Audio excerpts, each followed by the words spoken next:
주거환경 개선 사업의 사업 시행자가 어떻게 나눠지는지 지난 시간에 이어서 설명을 드리도록 하겠습니다. 우선 사업 방식이 크게 네 가지로 나뉜다라고 말씀을 드렸었습니다. 현지 개량 방식, 기반 시설은 국가에서 담당을 하고, 뭐 지자체장이라든지 공기업이 이제 담당을 하고, 나머지 주택에 대한 부분은 말 그대로 현지에서 자체적으로 알아서 하는 그런 방식이 되겠고, 토지를 수용한다든지 혹은 환지 방식을 취한다든지 또 관리처분 방식을 취한다든지, 그리고 이렇게 크게 이제 네 가지 방식으로 나눠지는데, 가장 첫 번째 현지 개량 방식을 택할 때는 사업 시행 주체가 시장군수, 지자체장이 이제 직접 사업 시행을 할 수가 있겠습니다. 혹은 그렇지 않다면 토지 등 소유자 과반수의 동의를 받아서 토지주택공사 등을 시행자로, 공기업이 되겠죠. 시행자로 지정을 할 수도 있겠습니다. 그리고 다른 사업 방식이죠. 수용이나 환지, 관리처분 방식의 사업 방식을 택했을 경우에는 역시 시장군수 등이 직접 시행을 하는 방법도 있겠고요. 이 문구에 나와 있는 것처럼 다음 각 호에서 정한 자를 지정을 별도로 할 수도 있겠습니다. 토지주택공사가 그 대상이 지정 대상자가 될 수가 있겠고요. 혹은 국가나 지자체 또 토지주택공사와 같은 국가 또는 공기업이 50%를 초과하는 과반수가 넘는 지분을 갖고 있는 출자법인을 별도로 만들어서 사업 시행자로 지정을 할 수도 있겠습니다. 그리고 여기에 이제 연결되는 앞에서 말씀드린 토지주택공사나 50% 초과 과반수 출자 기업과 여기에 보이는 건설산업기본법에 따른 건설업자 혹은 주택법에 따른 건설업자로 보는 등록사업자가 공동으로 시행할 경우에 지정을 할 수도 있겠습니다. 근데 이런 방식으로 사업 시행자를 지정을 할 경우에는 보시는 것처럼 토지 또는 건축물 소유자 또는 지상권자의 3분의 2 이상의 동의를 받는 상태여야 할 것이고요. 그리고 여기 중요한 대목이 나와 있죠. 세입자 과반수의 동의를 또 각각 받아야 된다라고 나와 있습니다. 주거환경 개선 사업의 정의상 도시의 저소득층 주거 밀집지를 대상으로 한 사업입니다. 굉장히 열악한 곳을 대상으로 하는 곳이니만큼 또 공공적인 성격이 강한 곳이니만큼 세입자가 이 개발이 된 이후에도 세입자의 주거 안정성을 계속 유지할 수 있는 부분들 신경을 써줘야 되는 것이겠죠. 그래서 이런 방식의 사업을 할 것이냐 말 것이냐에 대해서도 세입자가 충분히 이해하고 또 동의할 수 있도록 하는 그런 절차가 끼어 들어가 있다라고 보시면 되겠는데, 뭐 예외적인 경우도 있습니다. 세입자의 수가 토지 등 소유자 수의 2분의 1이 안 될 경우에는 세입자 동의 절차를 좀 생략하고 건너뛰고 진행할 수도 있다. 뭐 참고적으로 알아두시면 되겠습니다. 전체적으로 한번 보시면 여러분들이 조금 더 친숙하게 알고 계시는 재개발, 재건축하고는 차이가 있다라는 거 직관적으로 느껴지실 것입니다. 각각의 사업 방식에 따라서 시행 주체가 나눠져 있는데 여러분들한테 굉장히 익숙하신 조합이 등장하지 않죠. 어떤 경우에도 조합이 주체가 돼서 이 사업을 끌고 나가는 경우는 없습니다. 가장 공공의 성격이 강한 것이기 때문에 시장군수라든지 토지주택공사 같은 공공기관이 중심이 돼서 사업을 이끌어 나가는 방식이 주거환경 개선 사업이다. 이렇게 크게 좀 이해하고 넘어가시면 되겠습니다. 그 다음에 이제 재개발 사업을 한번 살펴보도록 하겠습니다. 재개발 사업이 어떻게 정의가 되는지 좀 체크를 해보시죠. 정비 기반 시설이 열악하고 주거환경 개선 사업 같을 경우에는 극히 열악하고라는 표현이 들어가 있죠. 그거보다는 조금 더 나은 곳을 대상으로 한다라고 보시면 되겠죠. 노후불량 건축물이 밀집한 지역에서 주거 환경을 개선하거나 내용이 좀 나눠집니다. 상업지역과 그리고 공업지역 등에서 도시기능의 회복 또 상권의 회복 등을 도시환경을 개선하기 위한 사업이다라고 표현이 되어 있습니다. 이 후반부에 나오는 내용들은 과거에 도시환경 정비 사업에 들어가 있던 내용들이 재개발 사업과 통합이 되면서 이렇게 쭉 연결돼서 같이 맞물려 들어간다라고 생각을 하시면 되겠습니다. 조금 더 익숙하실 주택에 대한 주거 밀집지를 전면 철거하고 새롭게 아파트를 넣어주는 주거 환경에 대한 이 재개발 사업뿐만 아니라 주택지에 대한 재개발 사업뿐만 아니라 상업지역이나 공업지역에 대한 재개발도 이 안에 다 통합되어서 들어가 있다라고 다시 한번 이해를 해두시면 되겠습니다. 정의는 이렇게 내려지겠고요. 사업 방식은 이렇게 규정이 되고 있습니다. 관리처분 계획 인가를 받아야 되겠죠. 인가받은 이 관리 처분 계획에 따라서 건축물을 건설하고 또 이제 공급을 하는 방식이 있을 것이고, 그게 아니면 이제 환지 방식을 택할 수도 있겠습니다. 크게 환지와 관리처분으로 나눠진다라고 이제 규정이 되어지고 있는 것이죠. 환지 방식은 사실 지금은 그렇게 많이 채택되고 있지는 않습니다. 과거에 법령이 개정되기 전에 이 도시재개발법이라는 법령이 남아 있을 때 그 안에 이제 딸려 들어가 있던 방식이 이제 환지 방식이었고, 지금은 도시 및 주거환경정비법이 개정된 이후에는 대부분 관리처분 방식을 쓰고 있다라고 생각하시면 되겠습니다. 최초의 환지 방식으로 사업을 시작했던 곳들도 중간에 사업 방식을 관리처분으로 전환하는 가능성도 있기 때문에 뭐 이런 변화도 많이 일어나고 있다. 참고로 알아두시면 되겠고요. 이 개념 간단하게만 설명을 드리자면 환지라는 것은 그거죠. 개발을 진행하기 전에 이 종전에 토지의 가치를 기초로 해서 개발 후에 토지로서 돌려주는 그런 방식이 되겠습니다.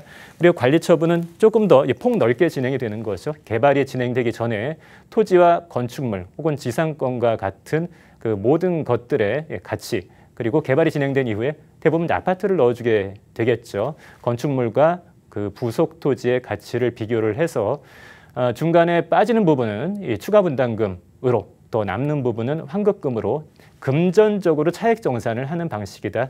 이렇게 개념적으로 구분해서 이해를 해두시면 되겠습니다. 일단 재개발 사업 같은 경우에는 주거환경 개선 사업의 그 방식과 공통되는 부분, 관리처분 방식과 환지 방식이 법률로서 가능하다라고 이해를 하시면 되겠습니다. 그리고 이제 재건축 사업은 어떻게 이제 정의가 되고 있는지 개념을 먼저 살펴보겠습니다. 여기서 가장 차이가 벌어지는 것이죠.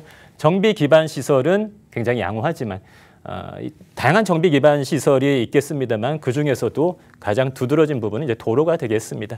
재건축 사업을 진행하면서 이 도로를 어떻게 개선해야 되나 고민하는 경우는 거의 없습니다. 아파트 단지 진입로 정도 새로 만드는 그 정도 개념이지, 도로는 굉장히 잘 놓여져 있습니다만 그 개별 필지 위에 들어가 있는 주택들이 너무나 오래돼서 그 주택만 싹 도려내서 새롭게 새 아파트로 만들어주면 되는 그런 개념이 되겠죠. 그래서 대부분 공동주택, 아파트에 대한 재건축이 이제 주류를 이루고 있는 상태입니다. 역시나 노후불량 건축물에 해당하는 공동주택이 밀집한 지역에서 주거환경을 개선하기 위한 사업이다라고 규정이 되어 있는 것이죠. 이 재건축 사업 중에서 단독주택 재건축이라는 사업이 과거에는 있었습니다. 단독주택 재건축.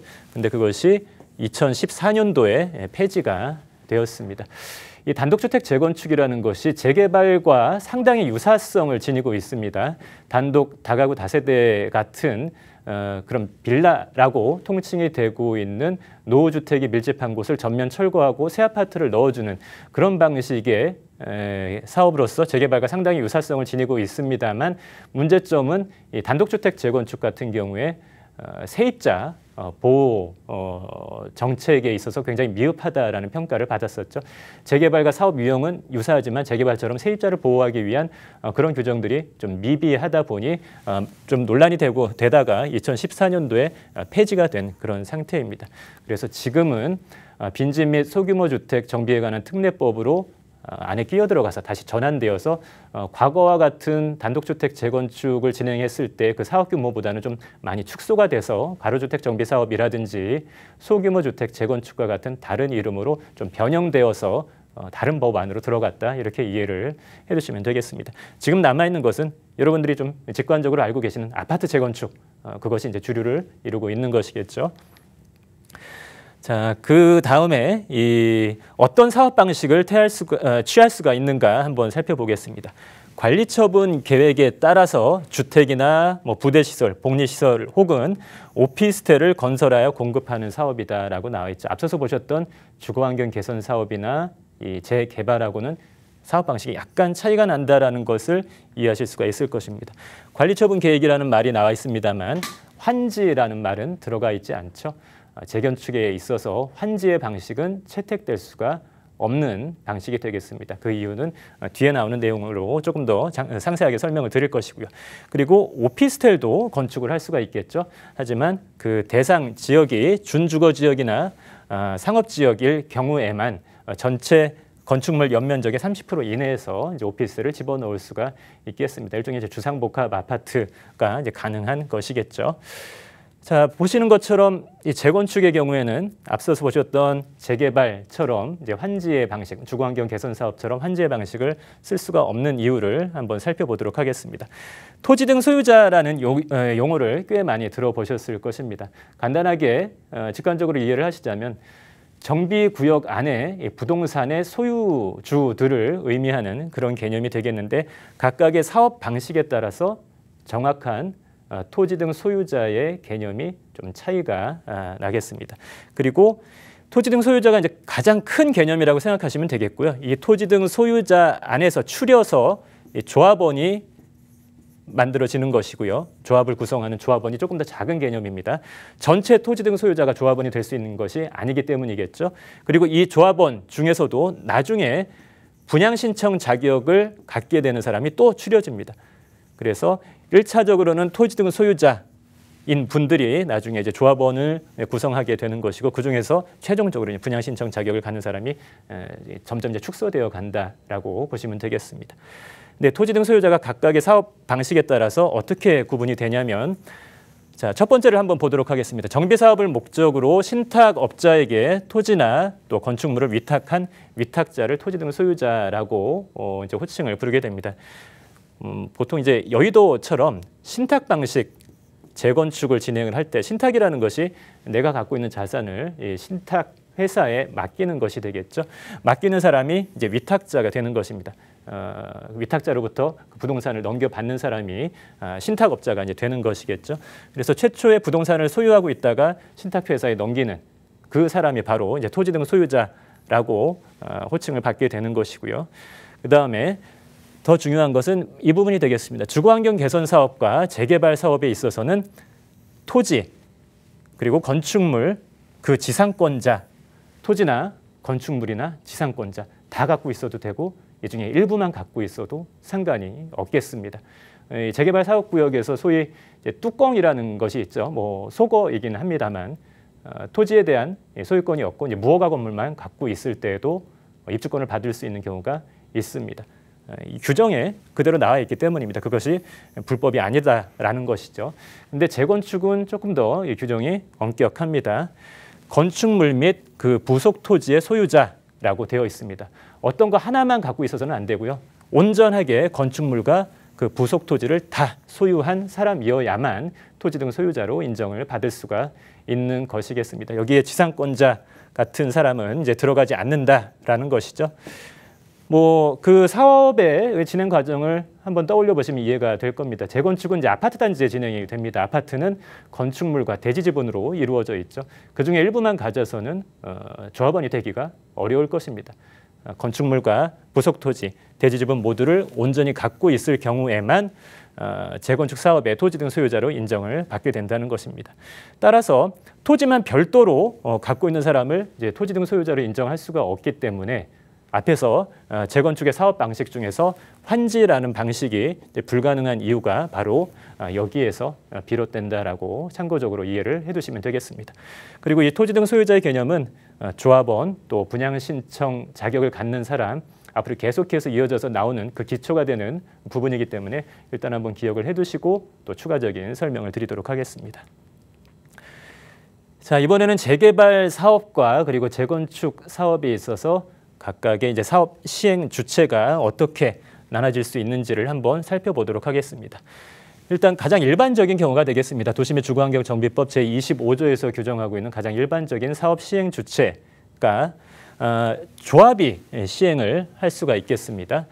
75% 이상의 이제 동의율을 얻어서 조합을 결성을 하고 그 조합이 추진 주체가 돼서 사업을 시행할 수도 있겠고 혹은 조합원의 과반수의 동의를 받아서 시장 군수나 토지주택공사, 건설업자, 등록사업자 또는 대통령령으로 정하는 요건을 갖춘 자와 공동으로 시행을 할 수도 있겠습니다.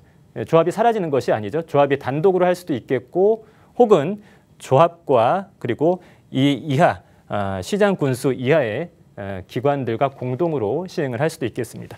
과반수의 동의를 얻었을 때라는 것이죠. 그리고 여기 기술해드리지 않은 대통령령으로 정하는 요건을 갖춘 자들이라면 금융투자업법에 따른 신탁업자, 신탁회사를 의미하는 것이겠죠. 그리고 한국감정원법에 따른 한국감정원, 이런 기관들이 들어가겠습니다. 자, 두 번째 내용도 한번 보도록 하겠습니다. 토지 등 소유자가 20인 미만인 경우, 토지 등 소유자가 시행하거나, 여기서 이제 조합이 등장하지 않는 경우에 해당되겠죠. 어떤 때 토지 등 소유자가 20인 미만인 경우, 이것도 역시 이제 과거에 재개발 사업 안으로 들어간 도시환경 정비 사업에 규정되어 있었던 그 기초가 되는 내용이라고 보시면 되겠습니다. 토지 등 소유자가 20인 미만일 경우에는 조합을 설립하지 않고 바로 그 사람들이 이제 사업 시행을 할 수가 있는 것이겠습니다. 역시나 그 이하의 내용은 동일하죠. 과반수의 동의를 받아서 시장군수 토지주택공사와 같은 기관과 공동으로 사업을 시행할 수도 있겠습니다. 그다음에 재건축 사업의 경우에는 약간 이제 차이가 있겠습니다. 조합이 시행하거나 조합원 과반수의 동의를 받아서 시장군수, 토지주택공사, 그리고 건설업자 또는 등록사업자 공동으로 시행을 할 수 있다라고 되어 있는데, 여기에는 공동으로 시행을 할 때 앞서서 보셨던 신탁업자는 들어가지가 않는 것이 큰 차이점이 되겠고, 재개발처럼 20인 미만일 경우에 조합을 결성하지 않고 사업을 진행하는 방식은 재건축에는 반영이 되고 있지 않습니다. 반드시 조합이 나서야만 하는 것이 가장 큰 차이점이 되겠습니다. 이것이 25조에 규정되어 있는 가장 일반적인 경우에 재개발, 재건축 사업에 있어서의 사업 시행 주체가 되는 것이겠죠. 그 다음에는 이제 26조 조항으로 넘어가게 됩니다. 재개발 사업, 재건축 사업의 공공시행자라고 되어 있습니다. 공동시행자가 아니고 공공시행자입니다. 56 공급대책과 84 공급대책에서 공공재개발 혹은 공공재건축이라는 정책 내용을 한번 아주 미약하게나마라도 다들 보셨을 것입니다. 그것이 전에 없던 새로운 내용이 갑자기 툭 튀어나온 것이 아니고요. 바로 이 도시및 주거환경정비법 26조에 반영되어 있는 내용을 기초로 해서 이제 발표가 된 내용입니다. 다만 실무적으로 많이 활용이 되지 않고 있다가 그것을 조금 더 많이 활용될 수 있게끔 인센티브도 주고 또 투기를 방지하기 위해서 규제책도 같이 넣으면서 정책화해서 발표가 된 그런 내용이 되겠습니다. 그래서 지금의 시류와 트렌드와 좀 연결되는 부분이 많기 때문에 이 도시 및 주거환경정비법 26조의 공공시행자에 대한 부분, 법률상의 개념들 추가적으로 살펴볼 것이고요. 또 이어지는 다음 시간에 최근에 발표된 정책 내용과 연관지어서 좀 설명을 드리도록 하겠습니다.